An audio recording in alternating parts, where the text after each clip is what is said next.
You're listening to Stellar Success, Leveling Up for Medical Pros with Dr. Tudor Francu. Join us as we explore how medical professionals can achieve stellar success in all areas of life. It's time to level up. Hey, we're back at Stellar Success Podcast. As usual, your host, Dr. Francu. I have a great, interesting guest today that we can share some of the different aspects of medicine with him and a little bit of a different perspective. Dr. Pillay, how are you? I'm doing very well. Thanks for having me. Thank you for coming. I want to start with a little question for you that applies to your activity. The connection between the brain and the business. Can you tell us a little bit about that? Sure. So I trained as a doctor, did brain imaging research, stayed on at Harvard to run the outpatient anxiety disorders clinic in a part of the brain imaging center that was dedicated to looking at anxiety. And I realized at a certain point that I wanted to, I met with my mentor and I was pretty competitive during my residency and I'd done well. And so he said, well, so how does it feel having accomplished what you've accomplished? And I said, I don't know if I want to be a psychiatrist.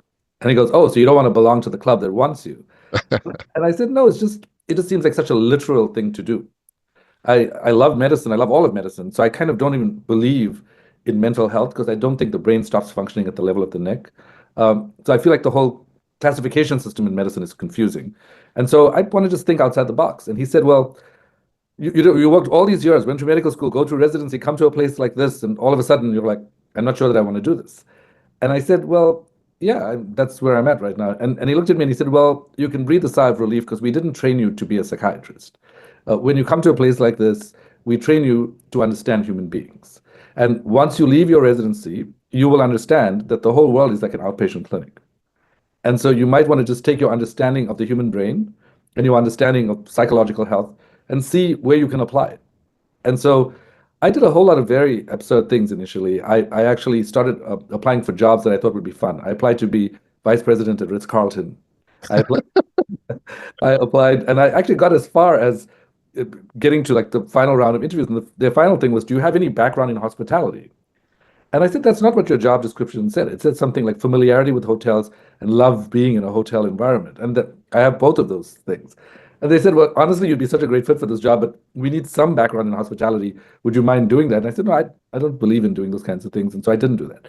And then I applied to have a very senior position at a bank. And so they asked me, do you have an MBA? I said, no. And I said, well, why do you think you want to be a lead? I said, well, you asked for leadership capabilities. And anyway, that conversation went really far. They offered me a position if I would even take a micro MBA, which they had sketched out. And I said, no, I didn't really want to do that. And so I thought to myself, I really think what's going on in leadership development is that businesses are made of people and people have brains. And the brain is something that I've been studying. So why not see if I could start something related to brains and businesses? And I did a certification in executive coaching. And I knew people at Harvard Business School because I was also teaching in the executive education department there. And I said, what do you think about a field called neurocoaching? Like, what do you think there's even a viable business behind that? And I asked a lot of prominent people, and they all said no. And they said that no one's going to be interested in listening about the brain. So I did the exact opposite of it. I decided I really wanted to learn. I got the opportunity to present to a couple of companies. The word of mouth started, and I realized that there was a real world in which I could bring my expertise in human psychology and the brain into businesses. And so I started doing leadership development work. I wrote a book called Your Brain and Business, The Neuroscience of Great Leaders. I serendipitously, and a lot of what I'm saying is going to sound linear and planned, but it really wasn't. I think one of my biggest opportunities came when I did a favor for a friend and did a free video on brains applied to businesses, accidentally bumped into the CEO who was very grateful. He invited me to a book launch party. And from there, I got connected to some very large consulting companies and eventually developed my whole sort of client list through that. So Interesting. Some of it is serendipitous and some of it is really, some of it is planned, but most of it feels serendipitous too. Yeah, it's a very interesting story you have because, like you said right now, some of the most interesting things in your professional life happen because you're against the tide, you're against the flow. You believe in your idea and you despite everybody saying no to you and it's not going to work. That's stupid. Nobody's going to be interested. You kept doing what you believed in. And I think this is one of the traits that most people miss, I would say, in someone in medical profession that wants to start a business in general like that.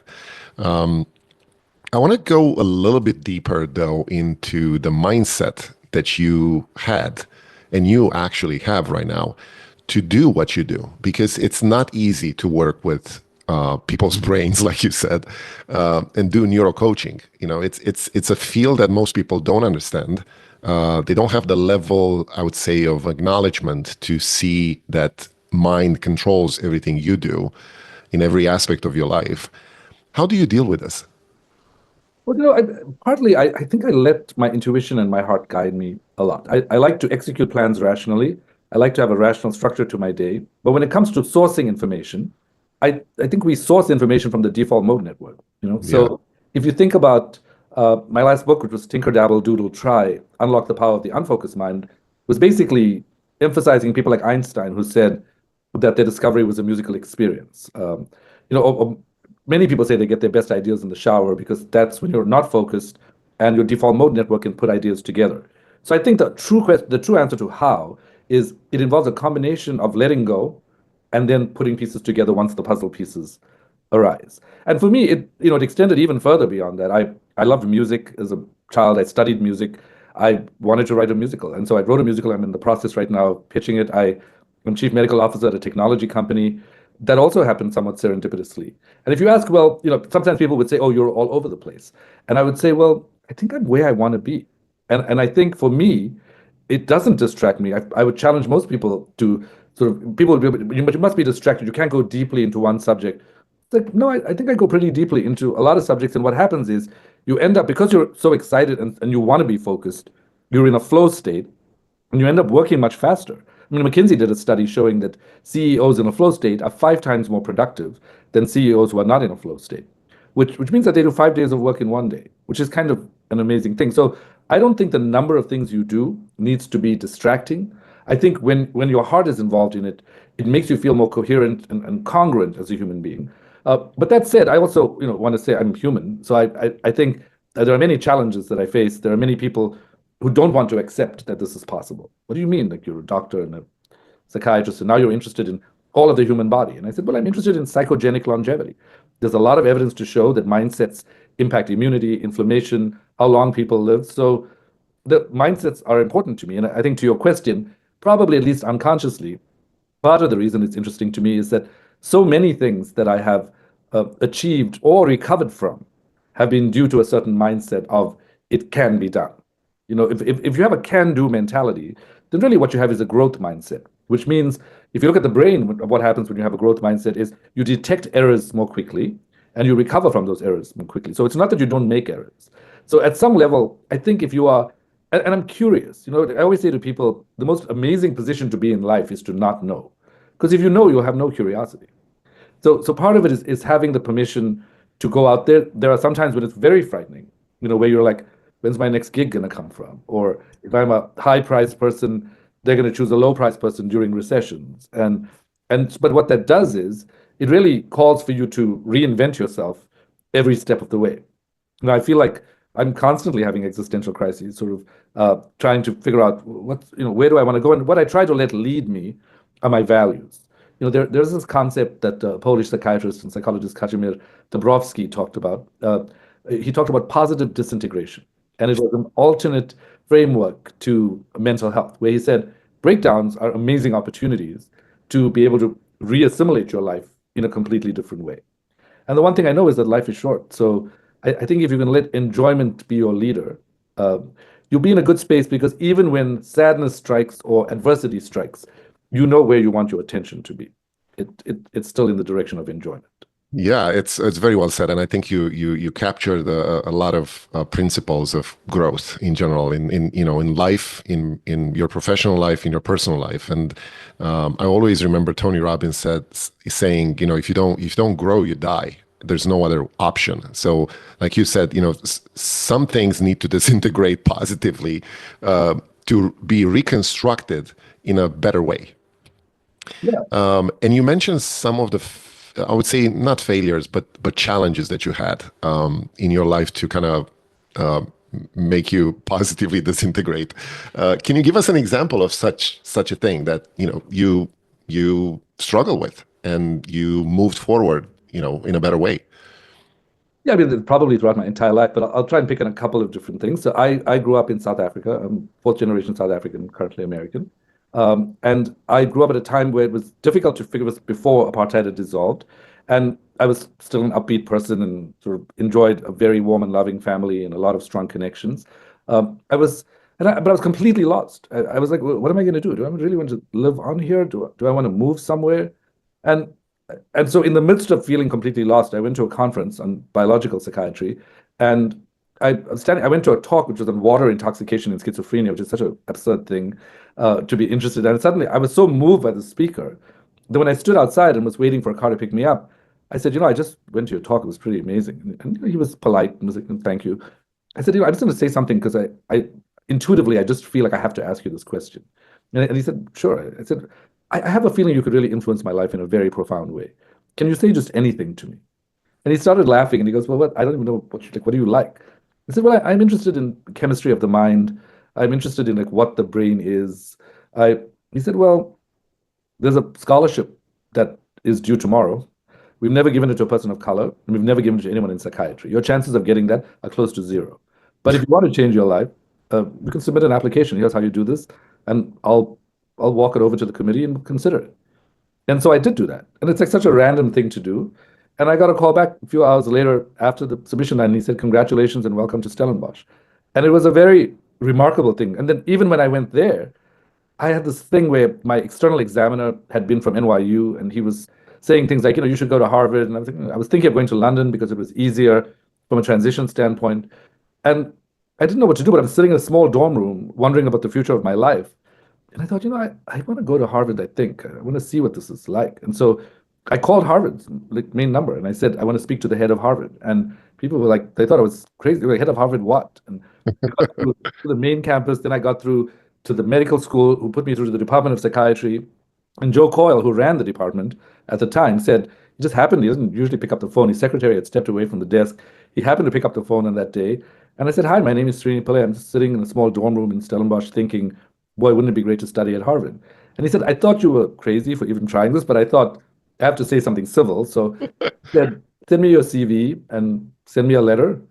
And then a few weeks later, I had an interview with Jonathan Cole, who is the father of psychopharmacology.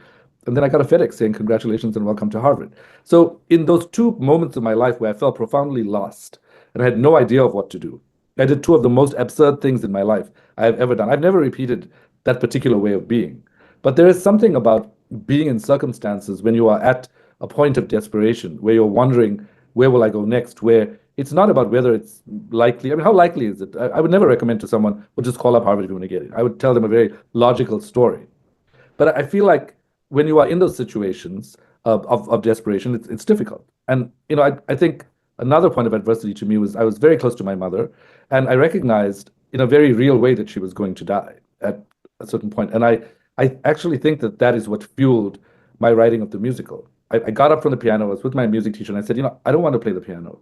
I suck at it. I used to be good at it, and I went to medical school. I couldn't study 6 to 8. I couldn't play 6 to 8 hours a day, and now I don't like it. He said, well, what do you want to do? And I said, I want to sing. And he goes, well, what do you want to sing about? I said, this is the 1 hour in my week where I don't have to structure anything. I don't know what I want to sing about. I just want to sing. He goes, well, okay, what do you want me to do? I said, if you just sit at the piano and follow me, whatever I do, play in that key.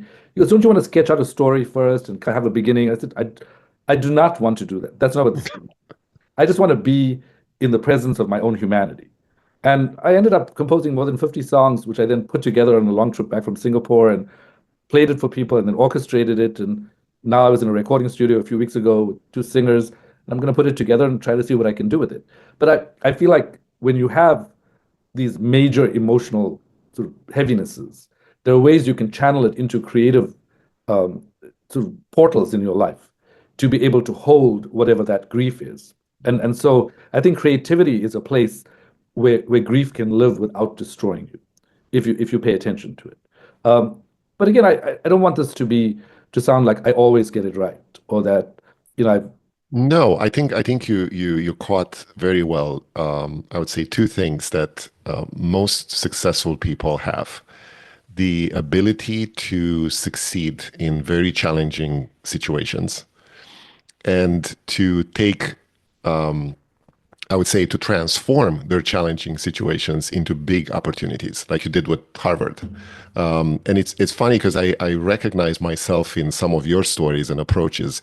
When I immigrated from Romania, communist Romania, years and years ago, I had the same, similar stories, like going nowhere and doing things, absurd things that nobody would do these days. But it got me to a point that I was able to survive and be where I am right now.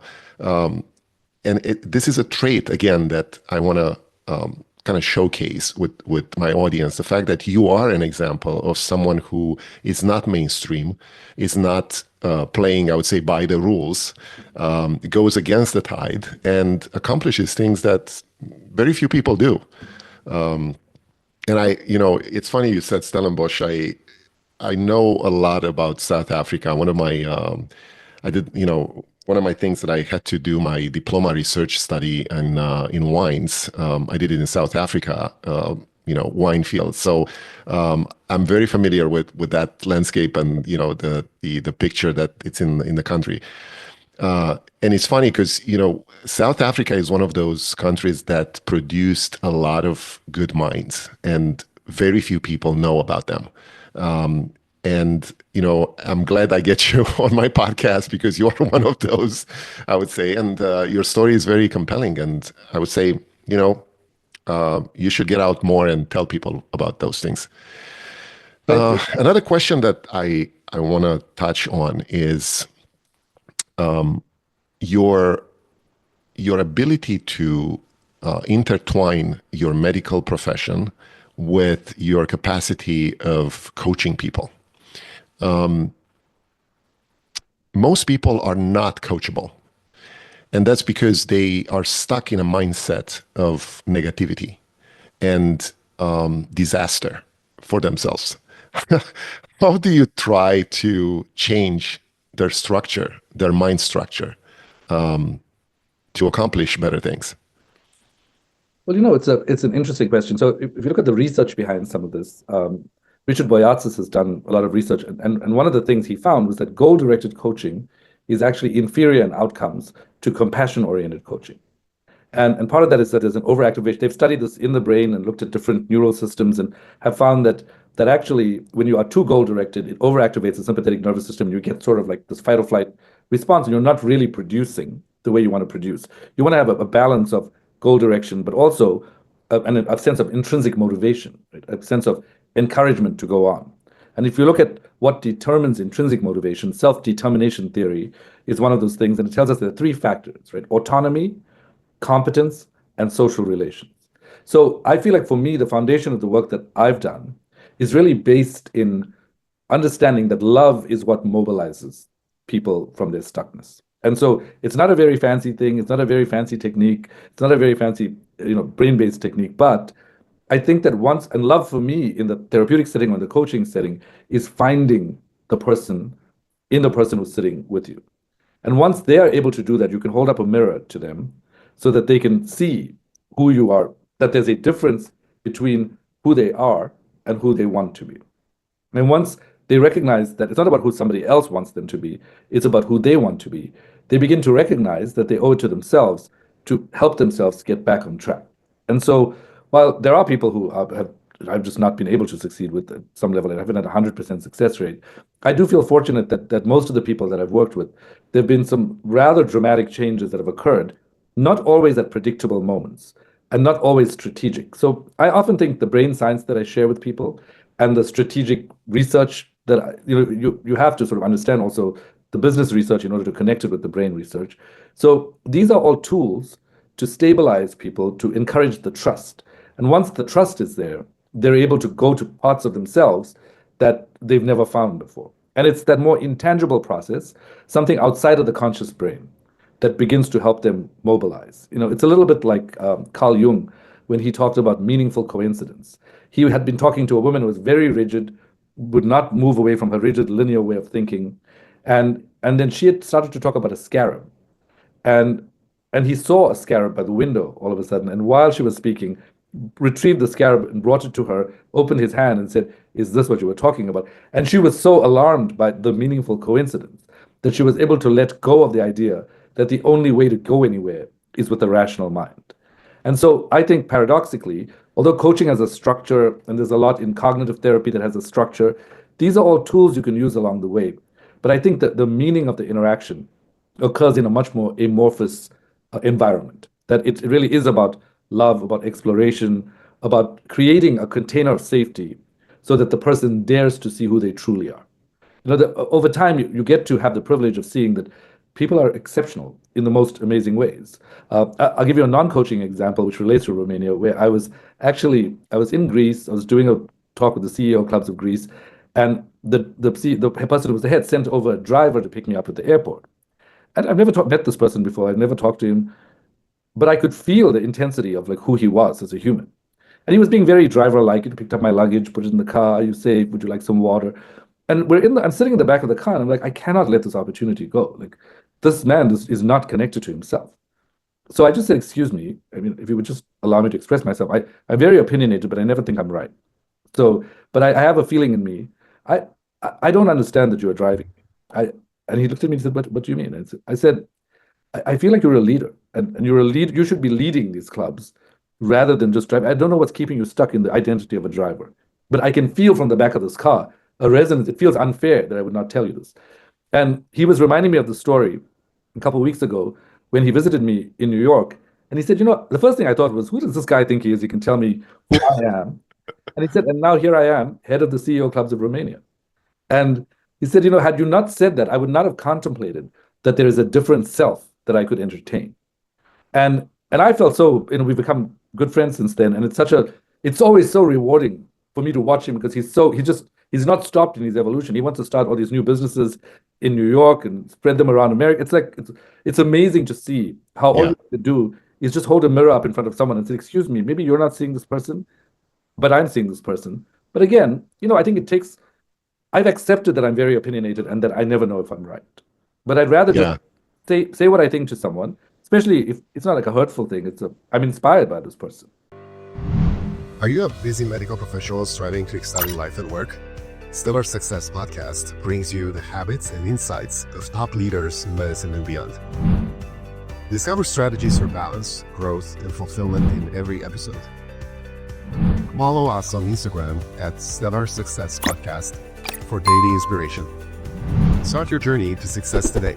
Subscribe to the YouTube channel now. Yeah, it's interesting because sometimes, and it happened to me a lot of times, and I'm sure it happened to you too, when someone says something without intention, just a word or two, and you caught on that thing, and a day or two later you think about this retrospectively, and you're like, he's right. He said the right thing. What if I do that? What if I become that? Right. Some things happen for a reason. And I think most people don't realize that they don't think big enough. Yeah. One of the modules I teach is possibility thinking. And I think so often people don't realize that their beliefs determine what is going on in their brains. There was a study where they took these 3 neutral pastes, but they labeled 1 lidocaine, 1 capsaicin, and 1 neutral. And when people thought they were getting lidocaine, it activated the reward centers in the brain. And when they thought they were getting capsaicin, it activated the pain centers in their brain. Same thing with ghrelin, right? They gave 2 groups of people a milkshake. It was 300 calories, but they told one group it was 600 calories. That group got full, and their ghrelin levels started to decrease because their hunger levels decreased because they expected to get full. So when you expect the worst, you train your brain to be in a state of pain. When you expect the best, it's not about hoping or wishing. It's about opening up a path of possibility. Because I always say to people, if you really want to live an exceptional life, it's an exception by definition is low probability. Right. So you can't really rely on the probability of an event being likely. You're in the right place if the probability is low. And so it's possibility that I think we need to turn to. Yeah. That's exceptional. Um, but yeah, I totally agree with you. I think the unconscious mind is something that we can control, and the way we can is by telling ourselves to be positive and to think optimistic. And something works. Something works. The universe is gonna conspire to make that happen if you believe in it. And I remember the Paulo Coelho book, The Alchemist, was centered into that notion that whatever you think is going to happen, the universe is going to conspire to make it happen. And if your dreams are not big enough to scare you, they're not big enough. Absolutely. And Kierkegaard said, anxiety is the dizziness of freedom. And I think everybody says they want to be free, but it's so anxiety provoking to think about being free that they build balls and chains into their lives to keep themselves anxious. Even Freud said you try to take anxiety away from a person who's worrying, it's like trying to take a cub away from its mother. People want to own that worry or that lack of freedom. And I think, I imagine there are some people listening saying, well, that sounds great, but it's so risky what you're talking about. Like, how do I pay my mortgage? And how do I pay? And I remember, an uncle of mine was talking to me about this, and he was no one in my family liked him besides me. But he was very direct. So he sat with me one day and he said, darling, you do work a lot. I said, well, I have to pay a mortgage, I've got expenses. And he goes, spoken like a true working class person. And I said, well, what do you mean? And he goes, I want to remind you, the working class is not revered amongst all. I was like, you're calling me working class? I'm like, what do you mean? He goes, well, you are. And you are thinking like a working class person. I said, what do you mean? He said, don't drink the Kool-Aid. This world is yours to make the way you want to make it. Yeah. You can create from within yourself. And you're a creative. So, and it was funny because it was a little insulting at the time, but it was also an eye-opener. It was basically saying, you don't have to confine yourself to the beliefs of others. Everybody has to deal with the tension with society, and we have to deal with this tension of, how am I going to make money? How do I pay my bills? But at the same time, when you think about life, really what you want to ask is, have I lived life as fully as I could have? And while there's no absolute to that, I think the more we can commit to evolving toward that fullness, the more satisfied I think we'll feel about how we are using our time on Earth. Yeah, that's true. And this brings me to another question that I wanted to ask you, related to my podcast title is, what do you think success means to you?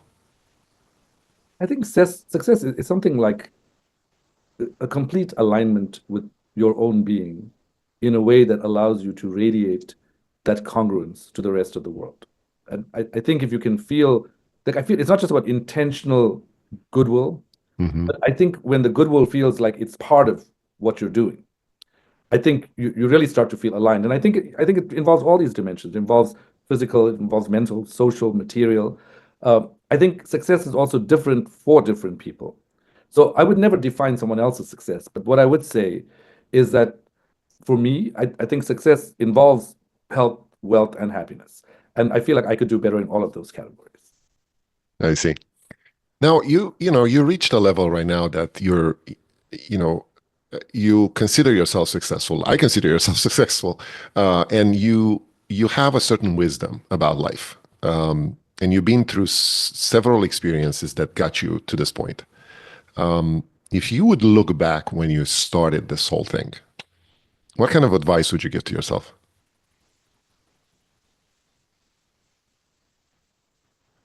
I think there are certain things that I probably regret. I don't think I had the courage to leave Harvard sooner, but I think it would have been wonderful if I could have done that. And so I think reminding myself truly of the fact that courage is the food of greatness, and that I mean, at some level, I can understand what is successful, in a LinkedIn kind of way about my life, but I think I consider myself to be middling right now. I'm annoyed with the fact that I'm not really doing some things that I truly want to do. And so I'm trying to find a way out, and I'm trying to find a way into this next level. And for me, that drive and that motivation is not about being dissatisfied. It's about being satisfied with the feeling of drive and vitality. Vitality to me, it captures when you are in a state of congruence with yourself in all these different dimensions, you feel that sense of vitality. And in many respects, for me, the most foundational element of human existence is friendships. I think true friendships are a great fodder for my own soul. And it's something that I feel very strongly about developing in people I'm close to. And so success for me is also to be able to acknowledge that other people matter. I was talking to my brother today, and he was like, he's a general practitioner, and he was like, man, you got to make this money fast. I can't keep doing this for much longer. And I was like, it's so important for me to be able to figure out how to do that, not as a charitable act, but just as an act that's part of the web of my life. Right. I feel like goodwill and good intention is something that is expressed through a person, and not necessarily. It's not about getting a pat on the back because it's coming from me. I think the more I can be a channel of what the actual patterns and energy of the universe are, the more elated I think I will feel. Although Yeah. I was talking to someone, Thomas Hubel, who's a spiritual teacher in Israel right now, and he's from Austria originally, and I was telling him, what advice, that I was sort of asking this for myself, but I said, what advice would you give to someone who's constantly falling in love with the world? And because it's wonderful, but it's also torture. And it's sort of like, and he said, but I think there's a distinction that could help you. And I said, what is that? And he said, make a distinction between merger and transcendence. Because the actual success to a large extent is when you can utilize that congruence that I'm referencing to be able to transcend ordinary states of consciousness, to truly enjoy your potential as a human being through your own agency. And I think the merger is always distracting because it's arousing and it's fulfilling, and you want to do that. And I've never been interested in a saintly life, but I think the idea of being able to access those kinds of consciousness and to be able to interact in the worldly plane with the gift of this network, which I fundamentally don't actually believe is separate from me, but to be able to realize that seems like a pretty cool thing to be able to do in a lifetime. Yeah, that's a different level that you need to reach now. And speaking about this, you wrote a couple of books. How can people reach out to you and learn more about what you're doing? Maybe some help, maybe some consultations. So right now my consultation practices are closed, but if you'd like to follow me, you can be reached on Instagram at Dr. Srini Pillay. So it's DrSrini Pillay. So it's at Dr. Srini Pillay. I'm also at that same sort of name on LinkedIn. My websites are drsrinipillay.com and nbgcorporate.com. And the books that I've written are Life Unlocked, 7 Revolutionary Lessons to Overcome Fear, Tinker, Dabble, Doodle, Try, Unlock the Power of the Unfocused Mind, Your Brain in Business, The Neuroscience of Great Leaders. And I've also written a little book called The Science Behind the Law of Attraction, which will get into more of the more esoteric things that we sort of referenced in this conversation. So through any of those mechanisms, I would love to interact with people. I'm pretty active on social media, and would love to hear people's comments and would love to experience their development through interactions as well. Yeah, that's awesome. I actually recommend everyone to pick up a book of an example of your books and go through them and get in touch with you. You're a source of inspiration for a lot of people. Like I said, you're someone who can give an example of what can be done, and thinking outside of the box, finally. I thank you very much for being here, and I hope people will continue to look into your work. And I'd like to maybe circle back with you this year and see where you are. That'll be wonderful. Well, thanks so much for having me and for creating a place for this voice and a place where people hopefully will be inspired to connect with themselves at a much deeper level as well. Absolutely. I appreciate that too. Thank you. Thanks a lot. That's a wrap on Stellar Success, Leveling Up for Medical Pros with Dr. Tudor Francu. Interested in joining us? Go to stellarsuccesspodcast.com/guest to apply. Stay stellar and level up.